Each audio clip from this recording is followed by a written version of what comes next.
నమస్కారం. Analysis with professor Nageshwar కార్యక్రమానికి స్వాగతం. సార్వత్రిక ఎన్నికల సమరంలో ఓ అంకం ముగిసింది. 7 దశల్లో జరుగుతున్న ఎన్నికల్లో ప్రచారానికి ఇక తెరపడింది.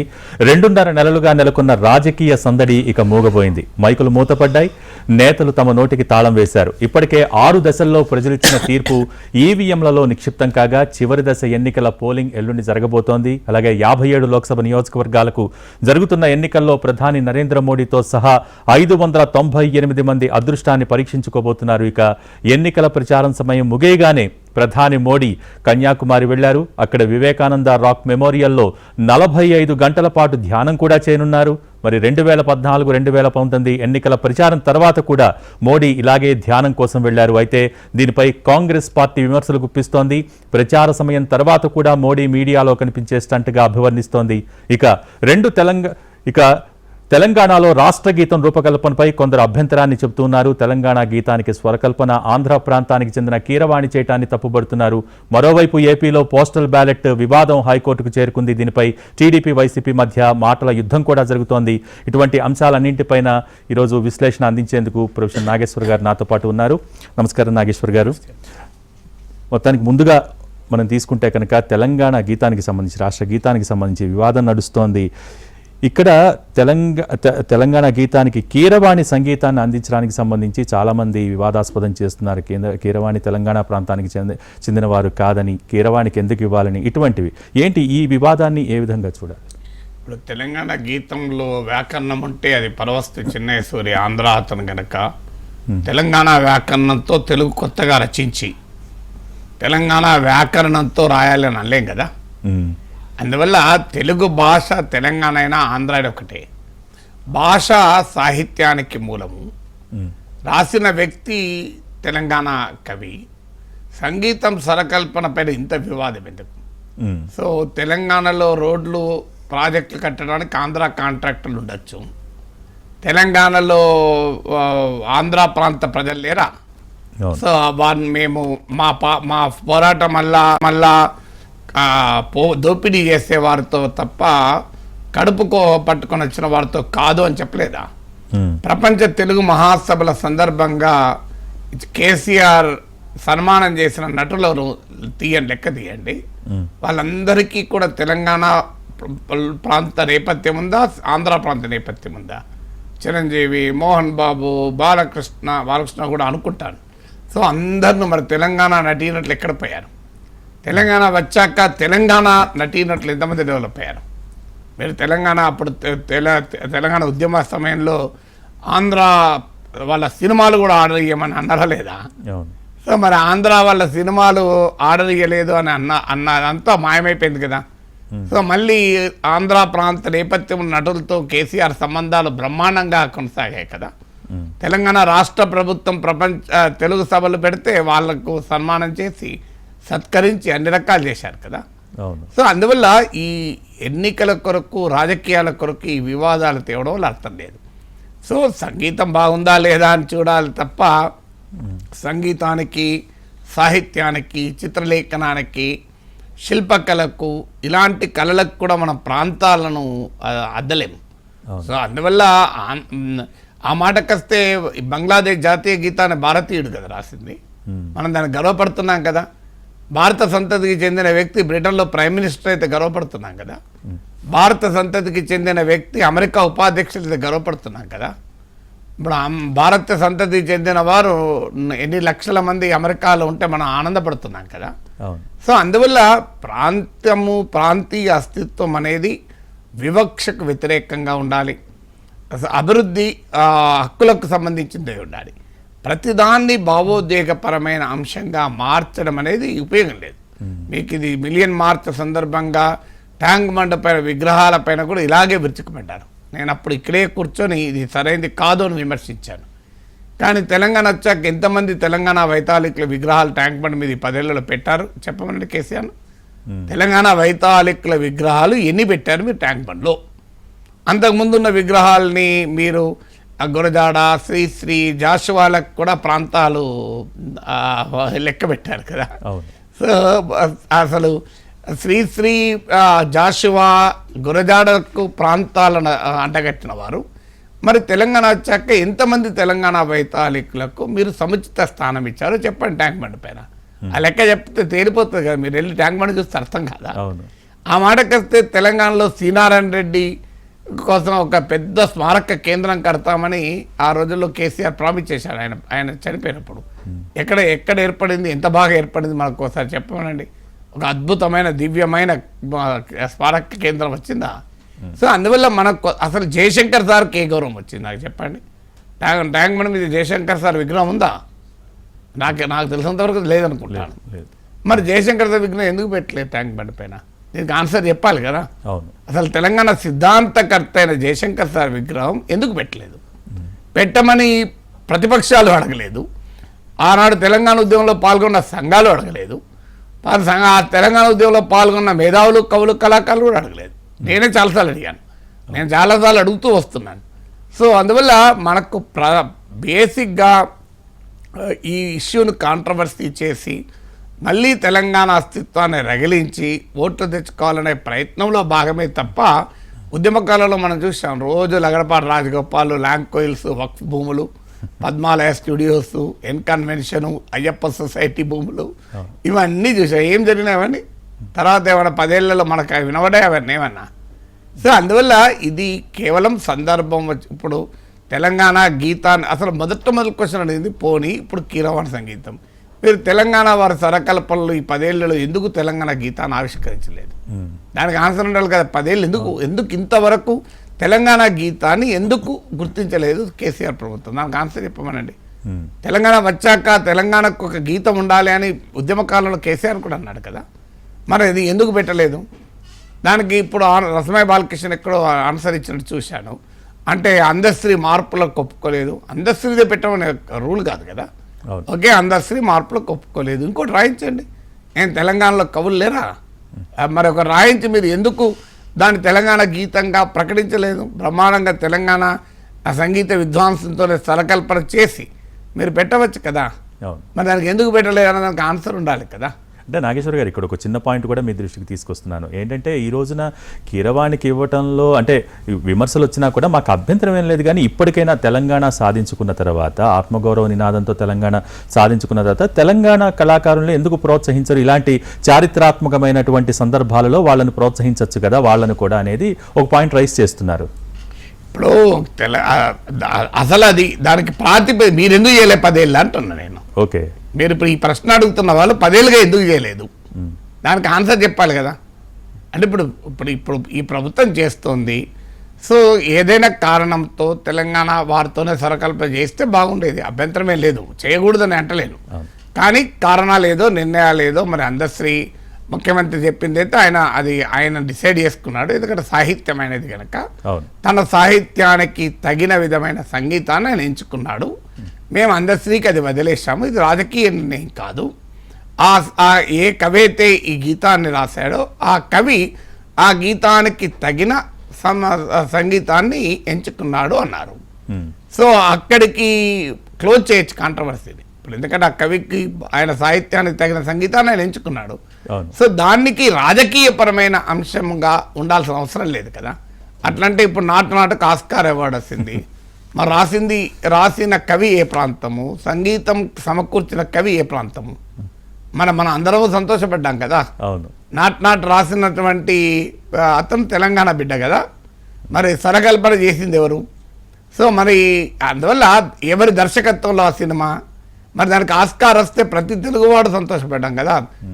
రాజమౌళికి ఆ సినిమాకు ప్రపంచ నిరాజనాలు అర్పిస్తుంటే మా తెలంగాణ వాడు కాదని ఏ తెలంగాణ ప్రజలను అనుకున్నారా? సో దానికి నాటు వచ్చినప్పుడు అది చంద్రబోస్ అనే వరంగల్ బిడ్డ రాసాడు, మా ఆంధ్ర కాదని ఆంధ్రాలో అనుకున్నారా? సో అనుకున్నారా చెప్పండి. నాటుకు అసలు ప్రపంచమే పులకరించింది కదా. సో ఇప్పటికీ వరల్డ్ వైడ్గా నాటుకు డాన్సులు చేశారు కదా. సో మరి నాటు చంద్రబోస్ రచన కనుక అది తెలంగాణ మాకు సంబంధం లేదు అని ఆంధ్ర వాళ్ళు అనుకోలేదు. దానికి సంగీతం స్వరకల్పన చేసిన వ్యక్తి ఏ ప్రాంతం అని ఎవరు చూడలేదు కదా. అందువల్ల మనము ప్రతిదాన్ని వివాదం చేయాల్సిన అవసరం లేదు.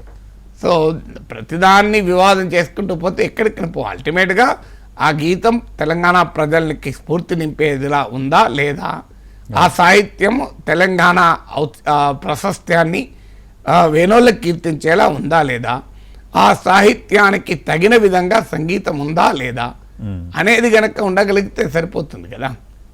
ప్రతిదాన్ని వివాదం, రేపు మన వివాదాలు చేసుకుంటూ పోతే తెలంగాణ స్ఫూర్తి పేరిట ఒకవైపు తెలంగాణ రాష్ట్ర సమితి, భారత రాష్ట్ర సమితి పెట్టి ఆంధ్రప్రదేశ్లో శాఖనే ప్రారంభించిన వారు, ఆంధ్రప్రదేశ్లో శాఖను ప్రారంభించిన ఆంధ్రప్రదేశ్లో పోటీ చేస్తామన్నవారు మరి ఇవాళ దీన్ని వివాదం చేస్తే, ఇప్పుడు వివాదం చేసేది ప్రధానంగా బీఆర్ఎస్ఏ కదా. సో మరి బీఆర్ఎస్ ఎందుకైంది? టీఆర్ఎస్ తెలంగాణ అస్తిత్వాన్ని వదులుకొని భారత రాష్ట్ర సమితి అయిపోయి ఆంధ్రప్రదేశ్లో కూడా పార్టీ పెట్టి దానికి విభాగంలో పెట్టారు కదా. సో అంటే కేవలం ఇప్పుడు రాజకీయంగా వచ్చిన పరిణామాల నేపథ్యంలో తెలంగాణ అస్తిత్వమే తమకు మళ్ళీ ప్రాణం పోస్తుందని భావిస్తున్నారు కనుక దీన్ని ఆ రాజకీయ కోణం నుంచే చూస్తున్నారు తప్ప ఇలా నిజంగా తెలంగాణ హక్కుల కోణం ఉందని నేను అనుకో. అంటే నాగేశ్వర గారు ప్రజల దృక్కోణంలో చూస్తే ఇటువంటి పాయింట్స్ ఇంకా సెంటిమెంట్ అంటే ఇంకా ప్రభావితం చూపించే అవకాశాలు ఉంటాయి సార్ ఈ 10 సంవత్సరాలు దాటిన తర్వాత కూడా? 10 సంవత్సరాల 100 సంవత్సరాలు అని కాదు, అది వివక్ష గురైతే డెఫినెట్గా ఆ బాధ ఉంటుంది. కానీ ప్రజలు ఏది రాజకీయంగా డిమాండ్, ఏది అస్తిత్వంతో కూడిన డిమాండ్ అనే విచక్షణ చూపుతారని నేను అనుకుంటాను. అందువల్ల ఫండమెంటల్ పాయింట్ తెలంగాణకు న్యాయం జరిగే విషయంలో ఆలోచించాలి తప్ప ప్రతి ఆ స్వరకల్పనకు కూడా ఇంత వివాదం చేసి ఇంత పెద్ద ఇష్యూ చేయాల్సిన అవసరం లేదు కదా. తెలంగాణ కోసం కొట్లాడేది చాలా ఉన్నాయి. కృష్ణానదిలో నీళ్ళ కొరకు కొట్లాడాలి, మీకు కేంద్ర ప్రభుత్వం విభజన చట్టంలో చేసిన హామీల అమలు గురించి కొట్లాడాలి, సింగరేణి పరిరక్షణ గురించి కొట్లాడాలి, మీకు తెలంగాణకు ఒక జాతీయ హోదా గురించి కొట్లాడాలి, తెలంగాణకు ఐటీఐఆర్ ప్రాజెక్ట్ గురించి కొట్లాడాలి, తెలంగాణకు ఒక ఐఏఎం గురించి కొట్లాడాలి, తెలంగాణకు మెడికల్ కాలేజీల కొరకు కొట్లాడాలి, నవోదయ స్కూళ్ళ కొరకు కొట్లాడాలి, IIIT కొరకు కొట్లాడాలి. తెలంగాణకు కొట్లాడాల్సిన అంశాలు చాలా ఉన్నాయి. సో మనము ఈ చిన్న చిన్న విషయాలపైన తెలంగాణ సమాజం చీలిపోవడం వల్ల వచ్చే ప్రయోజనం ఏముంటుంది? మంచి పాయింట్ చెప్పారు నాగేశ్వర్ గారు. ఇక తర్వాత ఏపీలో పోస్టల్ బ్యాలెట్ వివాదానికి సంబంధించి ఏంటంటే ఎప్పుడూ లేనిది, ఏ ఎన్నికలప్పుడు లేనిది ఈసారి పోస్టల్ బ్యాలెట్కి సంబంధించి ఇంత వివాదం ఎందుకు? ఇక్కడ ఈ దేశంలో ఎక్కడా లేని సడలింపులు ఇక్కడే ఎందుకని వైసీపీ అంటుంది. మాకు సడలింపు కావాలని చెప్పి టీడీపీ కోరుతుంది. ఇటు పక్కన CEC కొన్ని ప్రకటనలు చేస్తారు. ఎందుకు ఇంత గందరగోళం? ఎందుకు గందరగోళం అంటే పోస్టల్ బ్యాలెట్ వేసేది ప్రభుత్వ ఉద్యోగులు. సో ఆంధ్రప్రదేశ్లో మనము సామాజికంగా సమాజంలో జాగ్రత్తగా చూస్తే upper caste, upper class, urban, youth, employees ఈ సెక్షన్లు వైసీపీకి వ్యతిరేకంగా ఉన్నారు, కూటమికి అనుకూలంగా ఉన్నారు. ఎందుకున్నారు అంటే జగన్మోహన్ రెడ్డి అధికారంలోకి వచ్చిన వెంటనే నేను పాత పెన్షన్ విధానాన్ని అమలు చేస్తాను హామీ ఇచ్చారు. దానిపైన వెనక్కు వెళ్ళిపోయి అప్పుడు విషయం తెలియక పూర్తి అవగాహన లేక చేశామన్నారు. తర్వాత పే రివిజన్ PRC విషయంలో కూడా మొదటిసారి ఫిట్మెంట్ కన్నా తక్కువ PRC ఫిక్స్ అయింది. దేశంలో ఎక్కడా జరగదు, జనరల్గా ఫిట్మెంట్కు అదనంగా PRC ఉంటుంది. సో అక్కడ PRC was less than fitment. తర్వాత DAల కూడా చాలా ఆగిపోయాయి. సో వివిధ వర్గాల ప్రభుత్వ ఉద్యోగులు, ఉపాధ్యాయులు జగన్మోహన్ రెడ్డి ప్రభుత్వానికి వ్యతిరేకంగా ఉన్నారు. సో వీరే ప్రధానంగా పోస్టల్ బ్యాలెట్లో ఓట్లేసేది. సో అందువల్ల టీడీపీ ఆలోచన ఏంటంటే వీళ్ళు మ్యాక్సిమం ఓట్లు వేయాలి. వైసీపీ ఆలోచన వీరి ఓట్లను ఎంత మేరకు నియంత్రించగలిగితే అంత తమకు అనుకూలము అని. నియంత్రించాలంటే బలవంతాన్ని ఎవరిని ఓటేయకుండా ఆపలేరు కదా. సో అందువల్ల ఏదైనా నిబంధనలకు అతీతంగా, నిబంధనలకు విరుద్ధంగా పడ్డ ఓట్లు ఎంత తగ్గితే అంత తమకు ప్రయోజనం అని బహుశా వైసీపీ అనుకుంటున్నట్టుంది. సో అందువల్ల ప్రభుత్వ ఈ పోస్టల్ బ్యాలెట్ విషయంలో తమకు నష్టం జరిగే అవకాశం ఉంది రాజకీయంగా వైసీపీ భావిస్తోంది కనుక వారు చాలా జాగ్రత్తగా ప్రతిదాన్ని పరిశీలిస్తున్నారు. బట్ ఏదైనా పోస్టల్ బ్యాలెట్ అయినా ఫైనల్ బ్యాలెట్ అయినా ఎలక్టోరల్ ఇంటెగ్రిటీని మాత్రం కాపాడాల్సిన బాధ్యత ఎన్నికల కమిషన్ ఉంటుంది. బట్ ఆఫ్ కోర్స్ ఇది హైకోర్టుకి వెళ్ళారు వైఎస్ఆర్ కాంగ్రెస్. హైకోర్టు ఏం చెప్తుందో చూద్దాం. ఎందుకంటే సాధారణంగా ఎన్నికల ప్రక్రియ మొదలై ముగిసేలోగా కోర్టులు జోక్యం చేసుకోవు. ఎలక్టోరల్ ప్రాసెస్లో సాధారణంగా జోక్యం చేసుకోవు. సో ఒకవేళ మ్యాక్సిమం అయితే దీంట్లో ప్రైమా ఫేసి కేసు ఉందని కోర్టు భావిస్తే ఇప్పటికిప్పుడు తీర్పు చెప్తుందని అనుకోను. కానీ పోస్టల్ బ్యాలెట్లు లెక్క పెట్టిన తర్వాత అందులో ఈ వివాదాస్పదమైన బ్యాలెట్లను మీరు నోట్ చేసి పెట్టండి. రిజల్ట్ను ప్రభావితం చేసే స్థాయిలో గనక అవి ఉంటే అప్పుడు వాటి గురించి పరిశీలించదాం అనే అవకాశం ఉంది. అంటే కోర్టు తీర్పులు మనము ముందస్తుగా ఊహించకూడదు, స్పెక్యులేట్ చేయడం లేదు. బట్ గతంలో ఇచ్చిన తీర్పులు చూస్తే, ఎందుకంటే ఎప్పుడు సమస్య అవుతుంది, ఇప్పుడు ప్రతి పోస్టల్ బ్యాలెట్ వివాదం కాదు.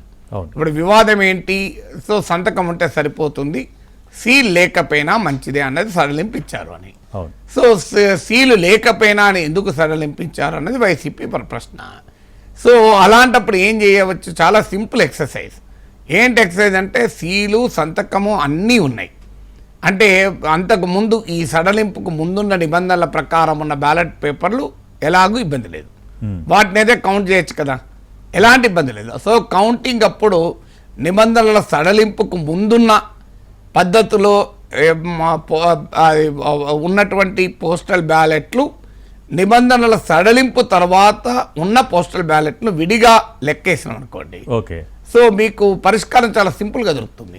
ఉదాహరణకు ఒక 1000 పోస్టల్ బ్యాలెట్లు పడ్డాయి అనుకుందాం ఒక చోట. ఆ 1000లో 600 700 నిబంధనల సడలింపుకు ముందు మొత్తం సీలు, స్టాంపు, సంతకము ఇంకా ఏది ఉంటే అది అన్నీ కలిపి ఉన్నది అనుకుందాం. ఒక 400 కలిపి లేని అనుకుందాం. సో రేపు ఆ అసెంబ్లీ నియోజకవర్గంలో అభ్యర్థి 400 ఓట్లతో ఓడిపోతే అప్పుడు దాని రిలవెన్స్ ఉంటుంది, లేకపోతే రిలవెన్సే ఉండదు కదా. దానికి రిలవెన్సే ఉండనప్పుడు ప్రత్యేక సమస్య ఏంటి? సో ఆ రకంగా వయా మీడియాగా పరిష్కారం కూడా వెతకవచ్చు. ఎందుకంటే 2007లో కంటెస్ట్ చేసిన మాకు ఇప్పటికీ గుర్తు. మాకు అనుమానం వచ్చింది, ఒక బండిల్ ఆఫ్ ఓట్స్ ఒక చోట కౌంట్ అయినా మళ్ళీ యాడ్ చేశారని అనుమానం వచ్చింది. నేనే వెళ్ళి రిటర్నింగ్ ఆఫీసర్ కంప్లైంట్ చేశాను, సార్ మా వాళ్ళకు డౌట్ ఉంది, మీరు మొత్తం దాన్ని లెక్కించాలా, అందులో లెక్క తప్పు ఉన్నట్టు మాకు గుర్తు అని. అప్పుడు ఏమన్నాడంటే ఆ returning officer of the record నాకు ఇచ్చిన సలహా ఏంటంటే, ఆన్ రికార్డే, ఆఫ్ ద రికార్డ్ కూడా కాదు, మీరు ఆగండి, నిజంగానే మీ ఓటమి ఆ ఓట్లతోనే ఉంటే అప్పుడు మనం క్షుణ్ణంగా పరిశీలించాలి. అప్పటిదాకా మీరు కౌంటింగ్ ప్రక్రియ ఆపకండి. ఇప్పటికే 3 రోజులు అయింది. అంటే ఎమ్మెల్సీ ఎన్నికల second preference, third preference, 10th preference ఉంటాయి. అప్పటికే 3 days అయిపోయింది యూసుఫ్గూడ స్టేడియంలో. సో అందరూ అలసిపోయి ఉన్నారు ఉద్యోగులు. సార్ మీకు మెటీరియల్ డిఫరెన్స్ వచ్చినప్పుడు I will definitely entertain your complaint. Material difference అంటే ఏంటి? ఇప్పుడు ఒక బండిల్ లెక్క తప్పు పెట్టారని మా అభియోగం. ఆ బండిల్ ఎంత ఉంటే ఒక 100 ఓట్లు ఉన్నాయి. మీ ఓటింగ్ కనుక 100 కన్నా ఎక్కువ మెజారిటీ ఉంటే చర్చే లేదు కదా, అంతేగా, ఆ 100 ఓట్లు లెక్క పెట్టాలని అవసరం లేదు కదా, సమస్య లేదు కదా అని మీరు ఆ బండిల్ నేను పక్కకు పెడతాను. So let us wait. మీ ఓటమి కనుక 100 ఓట్లతో ఈ ఎన్నిక ఫలితం నిర్ణయించబడితే వీల్ డెఫినెట్లీ ఎంటర్టైన్. అప్పుడు కూడా మీ కంప్లైంట్ రైటా రాంగా అప్పుడు ఆలోచిద్దాం. అప్పటిదాకా మీ కంప్లైంట్ గురించి పట్టించుకోవాల్సిన అవసరం లేదు కదా అన్నాడు. So that sound sensible to me, నాకైనా ఇతరులకైనా కరెక్టే కదా. ఇప్పుడు కౌంటింగ్ ప్రక్రియ అడ్డుకోవడం వల్ల ఏమొస్తుంది, అప్పటికే 3 రోజులు అయిపోయిందని. సో ఏం జరిగింది, ఆ బండిల్ కన్నా ఎక్కువ ఓట్లతో గెలిచాను నేను. ఆ బండిల్లో ఉన్న టోటల్ ఓట్ల కన్నా ఎక్కువ మేడతో గెలిచాను. సో అందువల్ల నేను డిఫరెంట్ మెటీరియల్ డిఫరెన్స్ ఏం లేదు. నాకు మెజారిటీ 1000 వస్తుంది, 1200 వస్తుంది, 1100 వస్తుంది, 900 వస్తుంది, తేడా ఏం లేదు కదా, గెలవడమే కదా. సో అందువల్ల ఆ రిటర్నింగ్ ఆఫీసర్ వాడిన క్రియేటివిటీ నాకు ఉపయోగపడ్డది. సో అందువల్ల ఇప్పుడు కూడా కోర్టుల తీర్పు చెప్పవచ్చు. సో మీకు నిబంధనలను సడలించి ఇచ్చిన వాటిపైన మీ అభ్యంతరం కదా. సో ప్రతి కాన్స్టిట్యున్సీలో అలా సడలించి ఆ సీలు లేని బ్యాలెట్లు ఎన్ని అని లెక్క పక్క పెడదాం. అది కౌంట్ చేయండి, రేపు నిజంగానే ఆ నెంబర్తోనే ఓడిపోయారు అనుకోండి, అప్పుడు ఆలోచించవచ్చు అనే ఆప్షన్ కూడా ఉంది. బట్ ఏదన్నా ఫ్రీ అండ్ ఫెయిర్ ఎలక్షన్ యొక్క ప్రొసీజర్ ఏంటంటే, ఒకటి, ప్రతి ఓటరు ఓటు కౌంట్ కావాలి. జెన్యూన్గా ఓటు వేసిన ఓటరు యొక్క హక్కులకు భంగం కాటిల్లకూడదు. అదే సమయంలో ఓటింగ్ ప్రక్రియ యొక్క ఇంటెగ్రిటీ కాపాడబడాలి. అంటే ఉదాహరణకు సీల్ తీసి ట్యాంపర్ అయిందా అని అనుమానం ఉందనుకోండి, సో అది డెఫినెట్గా సీరియస్ ఇష్యూ. అంటే voters right to have is vote ఒకటి, అలాగే the account the correctness of the process, integrity of the process, ఈ రెండింటిని మనం కాపాడాలి. అందువల్ల ఇప్పుడు వస్తున్న సమాచారం అయితే subject further confirmation, election commission కూడా ధృవీకరించింది ఈ సడలింపులను అంటున్నారు. అందుకే సెంట్రల్ నుంచి క్లారిఫికేషన్ వస్తుంది, 2-3 రోజులు వచ్చిందని అంటున్నారు. ఇప్పుడు తాజాగా అయితే వచ్చిందని అంటున్నారు. ఎలక్షన్ కమిషన్ ఇంకా 2-3 రోజులు ఎక్కడిది, 4th కే కౌంటింగ్ కదా, వచ్చిందని అంటున్నారు. But subject to verification. నాకు తెలిసినంత వరకు సెంట్రల్ ఎలక్షన్ కమిషన్స్ కన్సల్ట్ చేయకుండా చీఫ్ ఎలక్టోరల్ ఆఫీసర్ ఏ నిర్ణయం తీసుకోడు. ఎందుకంటే నేను కూడా 2 ఎన్నికల్లో గెలిచాను, ఇంకో 2 ఎన్నికల్లో ఓడిపోయాను. సో నాకు కూడా అనుభవం ఉంది కదా చెప్తున్నాను. చాలా మందికి తెలియదు, రాష్ట్రంలో ఉండేటువంటి ఎన్నికల కమిషనర్ ఎన్నికల కమిషన్ కాదు, స్టేట్ ఎలక్షన్ కమిషన్ వేరు. స్టేట్ ఎలక్షన్ కమిషన్ ఏమో స్థానిక సంస్థల ఎన్నికలు జరిపే వ్యవస్థ. ఇక్కడ ఉన్న తన్ని ఎన్నికల కమిషన్ అన్నారు. మన వాళ్ళు మీడియాలో అంటారు, రాజకీయ నాయకులు తెలియక అంటుంటారు ఎన్నికల కమిషన్ అని. అసలు కరెక్ట్ వర్డింగ్ అంటే they are electoral officer. Electoral officer ఏంటంటే ఒక liaison with election commission. Election commission ఇక్కడ ఉండరు కనుక ఆ ఎలక్షన్ తో లయేజన్. నాకు తెలిసినంత వరకు ఏ నిర్ణయం చీఫ్ ఎలక్టోరల్ ఆఫీసర్ తీసుకోడు. ప్రతి దానికి ఎలక్షన్ కమిషన్ సంప్రదించే తీసుకుంటాడు. అది ఓరల్ గానా రిటర్న్ గా చెప్పలేను, కానీ ఎలక్షన్ కమిషన్ సంప్రదించకుండా జనరల్ గా నిర్ణయాలు తీసుకోరు. ఎందుకంటే ఫైనల్ అథారిటీ వాళ్ళు, చీఫ్ ఎలక్టోరల్ ఆఫీసర్ అథారిటీ కాదు. చీఫ్ ఎలక్టోరల్ ఆఫీసర్ ఒకవేళ నిర్ణయం తీసుకున్నా చెల్లదు. చాలా మంది తెలియదు, chief electoral officer is only A communicator. Election commission తీసుకున్న నిర్ణయాల్ని మన ఫీడ్బ్యాక్ను ఎలక్షన్ కమిషన్కి ఇవ్వడం. ఎందుకంటే నా 2007లో నేను పోటీ చేసేటప్పుడు నేను యూనివర్సిటీలో ప్రొఫెసర్గా ఉన్నాను. అప్పటికి ఇంకా నేను లీవ్ మీదనే ఉన్నాను. సో ఎవరో ఒక అతను రైజ్ చేశాడు, ఈయన ప్రొఫెసర్గా ఉన్నాడు, ఎలా కంటెస్ట్ చేస్తారు రిజైన్ చేయకుండా అని. అందువల్ల ఆఫీస్ ఆఫ్ ప్రాఫిట్ కిందికి వస్తా అంటే నేను చెప్పాను, ఆఫీస్ ఆఫ్ ప్రాఫిట్ కిందికి రాదు, యూనివర్సిటీ ఈజ్ నాట్ గవర్నమెంట్ అని ఒక 10 సుప్రీంకోర్టు జడ్జిమెంట్లు ఉన్నాయి. నేను మడబు శ్రీధర్ మా మిత్రుడు ఒక 70 పేజీల కేసులా రాసిస్తే అది మొత్తం స్టడీ చేసి వెళ్ళి సంజయ్ జాజు అని రిటర్నింగ్ ఆఫీసర్ ఆయన ముందట according to the Upadhyaya versus according to Satrucharla Vijayaramaraju case అని ఒక 4-5 కేసులు టకాట చదివే వరకు ఆయన ఒకటే అన్నాడు, సార్ ఇవన్నీ నాకు తెలియదు, I will refer the matter to the legal adviser to the Election Commission of India. Whatever Election Commission of India says it is final అన్నాడు. తెల్లారి Election Commission of India legal adviser ఒక 1 sentence ఇచ్చాడు, the claims of professor K Nageswar are correct అని. అయిపోయింది, నా nomination accepted. ఎవరేమనలే. అందువల్ల ఎందుకు ఈ అనుభవం చెప్తున్నాడు, పర్సనల్ అనుభవం. నార్మల్గా తీసుకోరు, రిటర్నింగ్ ఆఫీసర్ అయినా చీఫ్ ఎలక్టరల్ ఆఫీసర్ అయినా, they always every minute every నిర్ణయం ఎలక్షన్ కమిషన్ సంప్రదించే తీసుకుంటారు. అందువల్ల వాళ్ళకి అధికారం లేదు, వాళ్ళు ఎక్సైజ్ చేయరు.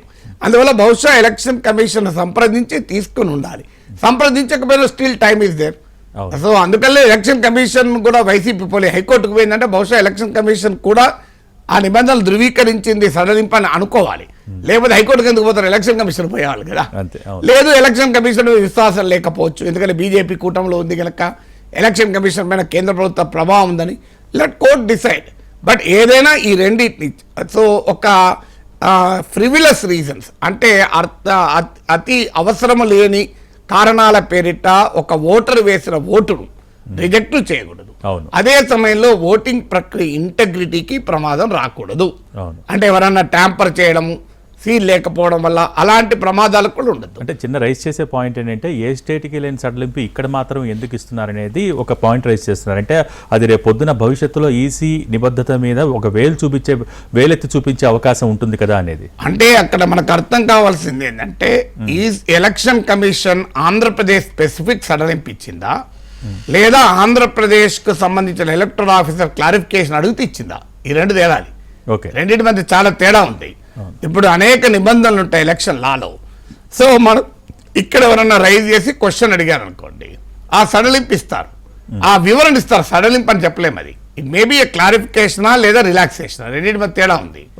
మీరు అన్నట్లు రిలాక్సేషన్ అయితే స్టేట్ స్పెసిఫిక్ ఉండకూడదు కూడా, అనుమానమే లేదు. ఎందుకంటే ఆంధ్రప్రదేశ్కు మాత్రమే ప్రత్యేక కౌంటింగ్ నిబంధనలు ఉండవు కదా. కౌంటింగ్ నిబంధనలు ఎలక్షన్ కమిషన్ ఆఫ్ ఇండియా ఓ బుక్ ఇస్తుంది. సో ఆ బుక్కే ఫైనల్. అది ఉత్తరప్రదేశ్ అయినా, అరుణాచల్ ప్రదేశ్ అయినా, జమ్మూ కాశ్మీర్ అయినా, ఆంధ్రప్రదేశ్ అయినా. ఆ కౌంటింగ్ గైడ్ లైన్స్ అనే బుక్కు విరుద్ధంగా ఎవరు కౌంటింగ్ చేయకూడదు. అందువల్ల అది రిలాక్సేషన్ ఆంధ్రప్రదేశ్ స్పెసిఫిక్ గా ఇచ్చే ప్రశ్నే లేదు, ఇస్తే కోర్టులో నిలబడదు. అసలు ఆ బుక్ లో పాయింట్ లేకుండా చెప్పే పరిస్థితి కూడా ఉండదు, అసలు ముచ్చటే లేదు. అది అలా ఇస్తే డెఫినెట్ గా అది ఇల్లీగల్, దాంట్లో డౌటే లేదు. ఎందుకంటే ఆంధ్రప్రదేశ్కి ఒక రూలు, ఉత్తరప్రదేశ్కి ఒక రూల్ ఉండదు. సో రిలాక్సేషన్ ఏపీ స్పెసిఫిక్ గా ఇచ్చే ప్రసక్తి లేదు. ఒకవేళ ఇచ్చినా అది నిలబడుతుంది అనుకోను. ఎందుకంటే this is a election for the country, not for Andhra Pradesh. ఇక క్లారిఫికేషన్ వేరు. ఇప్పుడు ఒక నిబంధన ఉంటుంది, ఆ నిబంధన ఎలా అర్థం చేసుకోవాలన్నది క్లారిఫికేషన్. సో ఆ క్లారిఫికేషన్ అడిగిన వరకే ఇస్తారు కదా క్లారిఫికేషన్. నా ఉదాహరణ చెప్పాను, యూనివర్సిటీ ప్రొఫెసర్ అనే వ్యక్తి ఆఫీస్ ఆఫ్ ప్రాఫిట్ కిందికి వస్తాడా రాడా? ఆఫీస్ ఆఫ్ ప్రాఫిట్ కిందికి వస్తే రిజైన్ చేయాలి, ఆఫీస్ ఆఫ్ ప్రాఫిట్ కిందికి రాకపోతే రిజైన్ చేయాల్సిన అవసరం లేదు. సో నా ఇష్యూ వచ్చింది కనుక అప్పుడు రిటర్నింగ్ ఆఫీసర్ క్లారిఫికేషన్ అడిగాడు. అప్పుడు ఎలక్షన్ కమిషన్ క్లారిఫికేషన్ ఇచ్చింది. ఈ సమస్య రాకుండా ఉండేందుకు నేను ముందే ఎలక్షన్ కమిషన్ రాశాను. రాస్తే ఎలక్షన్ కమిషన్ నాకు రిప్లై ఇచ్చింది, వీఆర్ నాట్ అడ్వైజరీ బాడీ అని. ఓకే, నేను లింగ్డో గారు ఎప్పుడు చీఫ్ ఎలక్టరల్ ఆఫీసర్ ప్రగతి రిసార్ట్లో ఉంటే పోయి కలిశాను. కలిస్తే ఆయన ఏమన్నాడంటే, మీరన్న ఆర్గ్యుమెంట్ అంతా నిజం ప్రొఫెసర్, కానీ ప్రాబ్లం ఏంటంటే మీ రిటర్నింగ్ ఆఫీసర్కి ఏది అర్థమైతే అదే ఫైనల్, ఏం చేయలేమన్నాడు. సో అందువల్ల నేను రిటర్నింగ్ ఆఫీసర్ రిక్వెస్ట్ చేసి, సార్ మీరు ఏమి నిర్ణయం తీసుకోకుండా ఎలక్షన్ కమిషన్ అడగండి అన్న. ఈ was fair enough. Election commission అడిగాడు, అడిగితే తెలంగాణ క్లారిఫై చేసింది. మరి ఉత్తరప్రదేశ్లో కూడా యూనివర్సిటీ ప్రొఫెసర్లు పోటీ చేయొచ్చని క్లారిఫికేషన్ ఇచ్చారు, అక్కడ ఎవరు అడగకపోవచ్చు. అంతే కదా. సో అడిగిన కాల క్లారిఫికేషన్ ఉంటుంది, అడగని చోట క్లారిఫికేషన్ ఉంటుంది కదా. ఇది నాకు ఇచ్చిన సడలింపు కాదు, సడలింపు వేరు, వివరణ వేరు. సడలింపు అయితే ఇచ్చడానికి స్కోపే లేదు. స్టేట్ స్పెసిఫిక్ రిలాక్సేషన్స్ ఉండకూడదు, ఉండవు.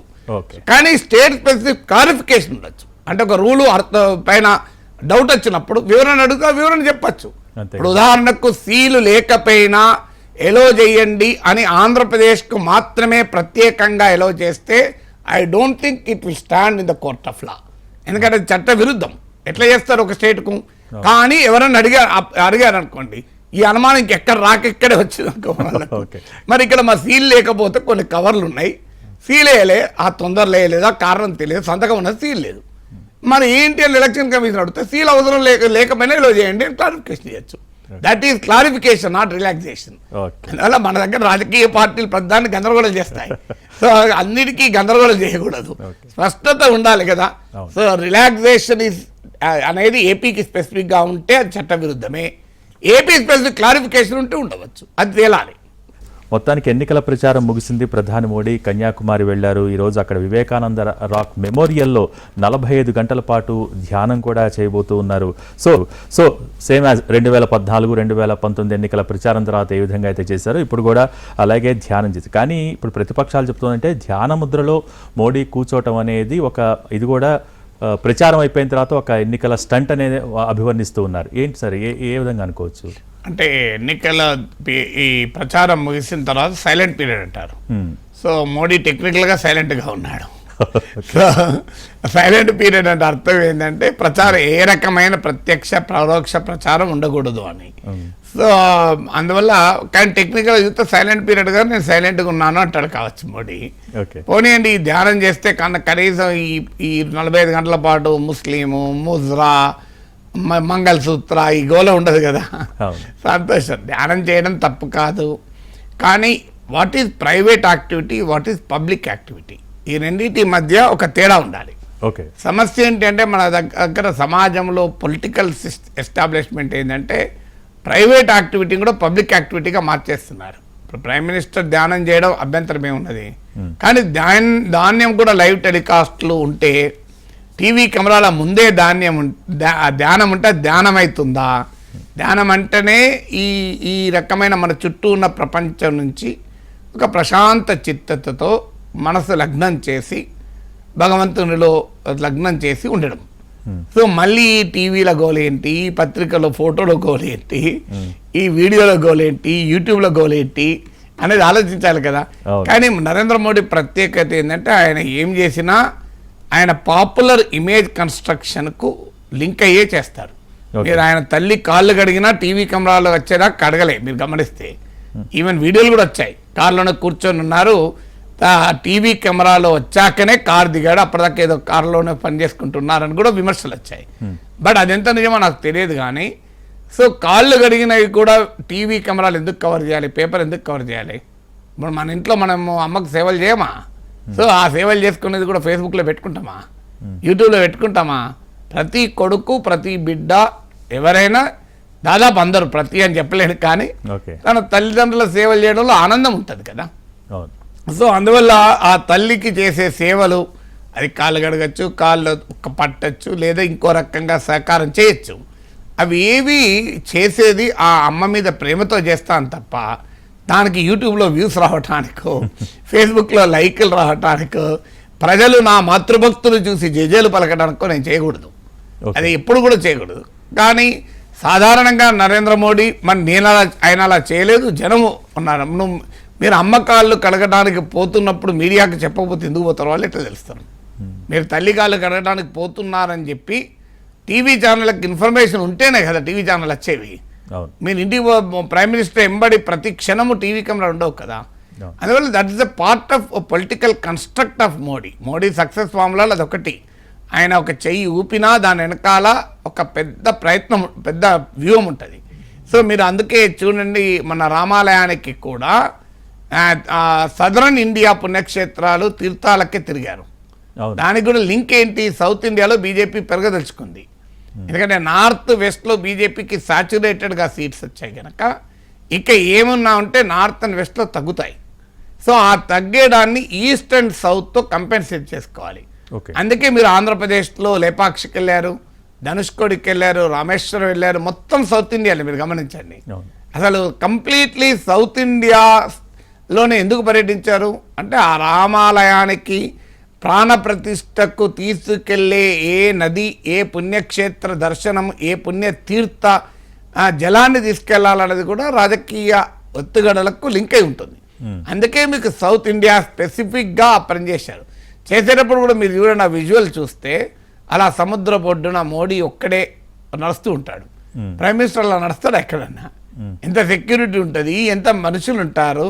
కానీ మనకు వచ్చిన వీడియోలు, ఫోటోలు అన్నీ కూడా చూడండి, ప్రైమ్ మినిస్టర్ ఒక్కడే వెళ్ళి ఎవ్వరు సపోర్ట్ లేకుండా, అసలు ఏమీ లేకుండా, కేవలం ఒక సాధారణ భక్తునిలాగా వెళ్ళి వచ్చినట్టుగా వీడియోలు వస్తాయి. అందువల్ల Modi is very very specific about it. So ఆ మోడీ ప్రత్యేకత అది. మీరు అందుకే ఆయన లండన్ పోతే కర్ణాటక ఎన్నికల సమయంలో లండన్లో కూడా అక్కడ బసవేశ్వరుని విగ్రహాన్ని ఆవిష్కరిస్తాడు. ఎందుకంటే కర్ణాటకలో బసవేశ్వరుడు లింగాయత్ బీజేపీ ఓట్ బేస్కు మూలం, లింగాయత్ వీరశైవ. సో అందుకే అక్కడ వేరే వాళ్ళ విగ్రహాలు ఆవిష్కరించాడు. సో లండన్లో ఉన్న కర్ణాటక ఎన్నికల గురించి ఆలోచిస్తాడు మోడీ. ఆలోచించి కర్ణాటకలో ఉన్న బసవేశ్వరుని విగ్రహాన్ని ఆవిష్కరించాడు. మీరు నేపాల్లో ఉన్న పశుపతినాథ్ టెంపుల్లో ఉన్న బయట ఎన్నికలు జరుగుతున్న సమయంలో వెళ్తే రుద్రాక్ష ధరించి కాషాయ వస్త్రాలతో ముందు బయటకు వస్తాడు. సేమ్ టీవీ కెమెరాలు మీరు ఎవరు రావద్దు, ఇది దేవునికి నాకు సంబంధించింది. So there absolutely no publicity. మీరు ఎవరు కెమెరా రావద్దు, వీడియో కెమెరా రావద్దు, ఫోటో కెమెరా రావద్దు, జర్నలిస్ట్ రావద్దు. ఇది కేవలం నా వ్యక్తిగత కార్యక్రమం. అన్నాక ఎవరన్నా వస్తారా? మీకు మనం ఎవరన్నా ఇప్పుడు మనం తిరుపతికి పోతాం, తిరుమలకు పోతాం, దైవదర్శనం చేసుకుని ఎవరైనా వస్తారా? మన ఎంబడి మీడియా వాళ్ళు, నేను ఎన్టీవీ, టీవీ9, టీవీ5 అందరికి చెప్పి, సో నేను తిరుమల వెళ్తున్నాను, మీరు నన్ను కవర్ చేయండి అనం కదా. తిరుమలకు వెళ్తాం, వస్తాం, శ్రీశైలం పోతాం, వస్తాం. అంటే నాగేశ్వర్ గారు మనము ప్రధాని ఒకటి కాదు ఫస్ట్ థింగ్. సెకండ్ థింగ్ ఏంటంటే ఇప్పుడు ఇందా మీరు అన్నట్టు టెక్నికల్గా ప్రధాని మౌనంగా ఉన్నారు. టెక్నికల్గా చూసినా మీడియా కోణంలో అది ప్రధాని కార్యక్రమం కాబట్టి ఖచ్చితంగా పట్టడం లేదు. కానీ మీడియా ఆబ్వియస్లీ ప్రైమ్ మినిస్టర్ ధ్యానం చేసినా, ప్రైమ్ మినిస్టర్ గుడికి పోయినా, ప్రైమ్ మినిస్టర్ యొక్క పుణ్యతీర్థంలో స్నానం చేసినా అది వార్తే, కాదని అంటలేదు. కానీ అది పొలిటికల్ పబ్లిసిటీకి అవసరం లేదనుకుంటే దాంతో సంబంధం లేకుండా చేయొచ్చు. ఎందుకంటే అది దైవ కార్యమా రాజకీయ కార్యక్రమంగా అనేది ఆలోచించాలి కదా. దైవ కార్యం అయితే దానికి not before the TV cameras అవసరం లేదు. మోడీ స్థాయికి ఈ పబ్లిసిటీ కూడా అవసరం లేదు. కానీ లాస్ట్ ఎన్నికల్లో గోలోకి పోయింది మనం చూసాం, గో నుంచి బయటకు వచ్చి చూసాం. ఇప్పుడు ధ్యానంలోకి పోయేది చూస్తాం, ధ్యానం నుంచి బయటకు వచ్చేది చూస్తాం. బహుశా ధ్యానం కూడా లైవ్ టెలికాస్ట్ ఉంటుందో లేదో నాకు తెలియదు. సో అందువల్ల నేనేం విమర్శించడం లేదు, దట్ ఈజ్ హీజ్ ప్రిరగేటివ్. మోడీ అలా చేయడం తప్పని, నేరమని నేను అంటలేను. అలా చేయడంలో రాజకీయ వ్యూహం ఉందని మాత్రమే అంటున్నాను, అంతే తప్ప అలా చేయడమేమో నేరము, అది రాజ్యాంగ విరుద్ధము, చట్ట విరుద్ధము, ధర్మ విరుద్ధము అని నేనేం విమర్శిస్తలేను. సో దట్ ఈజ్ ప్రిరగేటివ్, ఒక్కొక్కరికి ఇష్టం. ఇప్పుడు కొంతమంది సత్యనారాయణ వ్రతం చేసుకుంటే ఇంట్లో వెంటనే ఫోటోలు తీసి ఆ వ్రతం పూర్తి కాకముందు ఒక 20 ఫోటోలు అప్లోడ్ చేస్తారు ఫేస్బుక్లో. మీరు గమనించండి, అసలు ఇంకా అక్కడికి రానే రాదు. ఏది ఒక వర్తకుడు సముద్రంలో తన అల్లుని తీసుకెళ్ళి వెళ్తుంటాడు, సత్యనారాయణ వ్రతం చేయకుండానే పోతాడు. సో సముద్రంలో పడవ ముగిసిపోతుంది అనకముందు ఇక్కడికి 4 ఫోటోలు అప్లోడ్ అయిపోతాయి మీకు. అంటే సత్యనారాయణ వ్రతం మీద కాన్సన్ట్రేషన్ కన్నా ఈ ఫోటోలు తీసుడు, ఈ వీడియోలు తీసుడు మీద ఎక్కువ కాన్సన్ట్రేషన్ ఉంటుంది. దాన్ని ఎప్పటికప్పుడు అప్లోడ్ చేయడం చేసే మధ్యలో సమర్పయామి అంటూ అరే అప్లోడ్ చేసినవారా ఫేస్బుక్లో అంటుంటాడు. నేను చాలామంది మనం చూశాను. నేను సో అవి అసలు ఆలోచనలు మళ్ళొక్కసారి సమర్పేయమంటాం అయ్యగారు అది కరెక్ట్గా వీడియో రాలే ఫోటో రాలే అని. సో ఇది అది చేయొద్దా, దట్ ఈస్ పర్సనల్ చాయిస్ అండి. అది చేయాలన్నా చేయొద్దా అని అంటలేను. నాలాంటి వాడు దైవ కార్యం అనేది ప్యూర్లీ నీకు దేవునికి మధ్య ఇంకెవరు ఉండకూడదని నా అభిప్రాయం. సో ఇంకో అభిప్రాయం ఉండొచ్చు, నేను తప్పనట్టలేం కదా. ఫేస్బుక్లో సత్యనారాయణ ఫోటోలు పెట్టిన వాళ్ళు నేనే తప్పడతలేను, వాళ్ళకు తీరి ఉండొచ్చు. ఇలా నేను పెట్టడం వల్ల ఇంకా 100 మంది స్ఫూర్తి పొంది 100 మంది కూడా సత్యదేవుని వ్రతం చేస్తారనే ఆలోచన ఉండొచ్చు. మంచి ఆలోచనే, చెడు ఆలోచన ఉంటుంది కాదు. ఇప్పుడు మోడీ ధ్యానం వల్ల ఇంకా లక్షలాది మంది ప్రజలు ధ్యానం చేస్తే మంచిదే కదా. ఇప్పుడు యోగా మోడీ పాపులర్ చేశాడు. మోడీ ఎందుకు చేసినా యోగా మోడీ వల్ల పాపులర్ అయింది, అందుకు సంతోషం కదా. అందువల్ల నేనేం విమర్శ కాదు నా పాయింట్ అలా. నా పాయింట్ దాని వెనకాల ప్రచార వ్యూహం ఉంటుంది, రాజకీయ వ్యూహం ఉంటుంది, అది ఆయన వ్యక్తిగత నిర్ణయము. సో నా అభిప్రాయం అయితే దైవ కార్యము దేవునికి నీకు మధ్యలో ఎవరు ఉండకూడదు, ఎలాంటి టీవీ కెమెరాలు ఉండకూడదు, ఎలాంటి ఫోటో కెమెరాలు ఉండకూడదు. ప్యూర్లీ అది దైవంతో నీవు గడిపే ఏకాంతం. ఇక అందులో మధ్యలో ఇంకే ఆలోచనలు ఉండకూడదు. సో ఈ ప్రపంచపు ఆలోచనల నుంచి బయటపడాలి మనం. అది ఒక్కొక్కరు అది నా అభిప్రాయమే మోడీ అభిప్రాయం ఉండాలని రూల్ ఏం లేదు కదా. So he has every right. ఆయన ధ్యానం చేసినప్పుడు దానికి ప్రచారం కల్పించుకోవాలా వద్దా అనేది ఆయన ఇష్టమే కదా. బట్ సాధారణంగా నేను చెప్పేది మోడీ ఏమి చేసినా వ్యూహాత్మకంగా ఉంటుంది. అది రాజకీయంగా ఆయన పొలిటికల్ పర్సనాలిటీని కన్స్ట్రక్ట్ చేసేదిగా ఉంటుందని మాత్రమే చెప్తున్నాను నేను. అది రైట్ ఆ రాంగ్ అంటే ఇది పొలిటీషియన్. ఇప్పుడు ఆయన రాజకీయాల్లో ఉన్నాడు కనుక తన ఏ పని చేసినా తన రాజకీయ కార్యక్రమాలకు ఉపయోగపడేలా చేశాడు కనుక ఇంత 10 ఏళ్ల పాటు అప్రతిహతంగా నడుస్తున్నది. ఇంకా మళ్ళీ 5 ఏళ్ళు కూడా అధికారం వచ్చే వాతావరణం ఉంది కదా. That is what the Modi is. Whether you like it or you don't like it, that is how the Modi behaves. Modi అలాగే ఉంటాడు, అలా ఉన్నాడు కనుక మోడీ అయ్యాడు. నాగేశ్వర్ గారు, మొత్తానికి లోక్సభ ఎన్నికల 7 దశల ప్రచారం ముగిసిపోయింది. ఓవరాల్గా ఈ 7 దశలకు సంబంధించి మొత్తం ప్రచారాల సరళి జరిగిన తీరుకు సంబంధించి మీ విశ్లేషణ ఏంటి? ఈ ప్రచార సరళిలో నార్మల్గా గత ఎన్నికలతో పోలిస్తే సాధారణంగా ఎజెండా మోడీ సెట్ చేస్తాడు, ప్రతిపక్షాలు రెస్పాండ్ అవుతాయి. ఈసారి ప్రచారంలో ప్రతిపక్షాలు ఎజెండా సెట్ చేసే మోడీ రెస్పాండ్ అయ్యాడు. అంటే కాంగ్రెస్ పార్టీ సంపద రీడిస్ట్రిబ్యూషన్, అసమానతలు అన్నారు. రీడిస్ట్రిబ్యూషన్ పదం వాడలే, కానీ అసమానతలు పోగొడతామంటే దానిపైన మోడీ రియాక్ట్ అయ్యాడు. 50% మించి రిజర్వేషన్లు ఇస్తాను కాంగ్రెస్ అంటే దాని మీద మోడీ రియాక్ట్ అయ్యాడు. మీరు గమనించండి, క్యాస్ట్ సెన్సెస్ అని కాంగ్రెస్ అంటే మోడీ రియాక్ట్ అయ్యాడు. So Modi first time proactive కాకుండా రియాక్టివ్ క్యాంపెయిన్ నడిపాడు. సాధారణంగా ఇది మోడీ స్ట్రెంగ్త్ను సూచించదు. సాధారణంగా మోడీ ఎజెండా సెట్ చేస్తాడు, మిగతా వాళ్ళంతా రియాక్ట్ అవుతుంటారు. సో ఇప్పుడు రివర్స్ జరిగింది. మొదటిది. రెండవది, కాన్స్టిట్యూషన్ అనేది చాలా ఆసక్తికరంగా చర్చలోకి వచ్చింది. బహుశా భారతదేశంలో ఏ ఎన్నికల్లో కూడా రాజ్యాంగము చుట్టూ ఎన్నిక జరగలే. మీకు అటు బీజేపీ అయినా కాంగ్రెస్ అయినా పరస్పరం రాజ్యాంగం ఆధారంగా ప్రశ్నించుకున్నారు. రాహుల్ గాంధీ అయితే రాజ్యాంగం కాపీని కూడా సింబాలిక్గా చూపెడుతూ చేశారు. సో దానికి కారణం ఏంటంటే ప్రజలు రాజ్యాంగంతో రిలేట్ అయ్యారు. సో అదొక పాజిటివ్ అంశం. రెండవది. మూడవది, లైవ్లీహుడ్ ఇష్యూస్ ముందుకు వచ్చాయి. అంటే మీకు ఉపాధి, ఇవి ప్రతిపక్షాలు బలంగా ముందుకు తీసుకొచ్చాయి. అఫ్కోర్స్ అధికార పార్టీ ధరలు, ఉపాధి వీటికి రియాక్ట్ కాలేదు, కానీ ప్రతిపక్షాలు ఎకనామిక్ ఎజెండాను ముందుకు తీసుకొచ్చాయి, ముఖ్యంగా జీవనోపాధికి సంబంధించిన అంశాలు. అయితే భారతీయ జనతా పార్టీ తెలివిగా ఆ అంశాలు చర్చలోకి రాకుండా పదే హిందూ ముస్లిం అనే ఎజెండాలోకి తీసుకెళ్లే ప్రయత్నం మోడీ చేశారు. కానీ అపోజిషన్ ఆ ఎజెండాకు పడలే. ఫస్ట్ టైం అపోజిషన్ తప్పులు చేస్తూ ఈ హిందూ ముస్లిం అనే చక్కర్లో మోడీ వర్సెస్ రాహుల్ చక్కర్లో పడకుండా జాగ్రత్త పడ్డారు. సో దానికి కౌంటర్ ఇస్తూ ఇచ్చారు. ఆఖరికి మోడీ కూడా అంబానీ అదానీ గురించి ప్రస్తావించాల్సి వచ్చింది. అసలు అదానీ గురించి రిప్లై కావాలని పార్లమెంట్లో రోజుల తరబడి ధర్నా చేస్తే కూడా మోడీ రియాక్ట్ కాలే అదానీ గురించి. అలాంటిది ఈసారి మొదటిసారి అంబానీ అదానీల గురించి రియాక్ట్ కావాల్సి వచ్చింది. సో అందువల్ల ఒక లైవ్లీహుడ్ ఇష్యూస్, ఎకనామిక్ ఇష్యూస్, అంటే క్రోనీ క్యాపిటలిజం గురించి చర్చ జరిగింది, ఇన్ఈక్వాలిటీస్ గురించి చర్చ జరిగింది. సో ఈ అంటే ఎకనామిక్ జస్టిస్ గురించి చర్చ జరిగింది.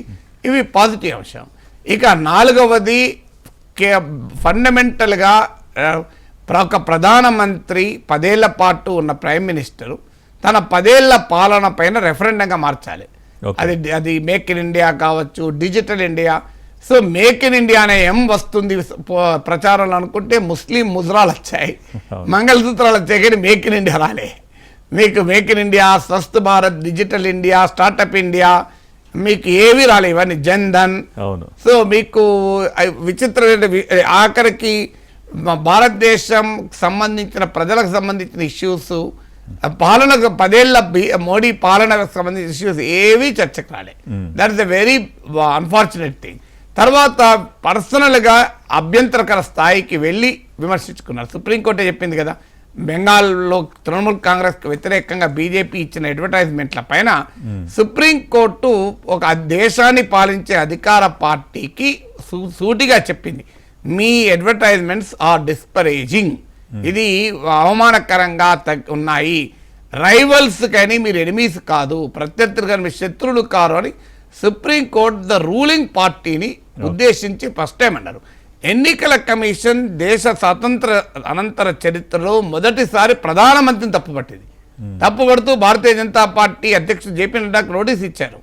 చాలా క్లియర్గా మీ ప్రైమ్ మినిస్టర్ స్థాయి, మీ స్టార్ క్యాంపెయినర్లు జాగ్రత్తగా ఉండాలి, ఎన్నికలు వస్తాయి పోతాయి, సమాజం ఉంటుంది, సమాజాన్ని మీరు తప్పుదోవ పట్టించకండి అని ఎన్నికల కమిషన్ భారత ప్రధానమంత్రి ప్రచారం పైన వ్యాఖ్యానించింది. ఇది ఎక్కడ ఇంతవరకు దేశ చరిత్రలో జరగలేదు. సో అందువల్ల ఇలాంటి ప్రచారంలో ఉండేటువంటి కొన్ని పాజిటివ్స్ ఉన్నాయి, కొన్ని నెగటివ్స్ ఉన్నాయి. బట్ స్టిల్ ఒక సబ్స్టాన్షియల్గా సోషల్ అండ్ ఎకనామిక్ ఇష్యూస్ పైన, కాన్స్టిట్యూషనల్ ఇష్యూస్ పైన డిబేట్ నడవడం కూడా మనం ఆహ్వానించాలి. Right, thank you so much Nageswar గారు. ఇది ఈనాటి ఎనాలిసిస్ నాగేశ్వర్ కార్యక్రమం. Stay tuned to NTV.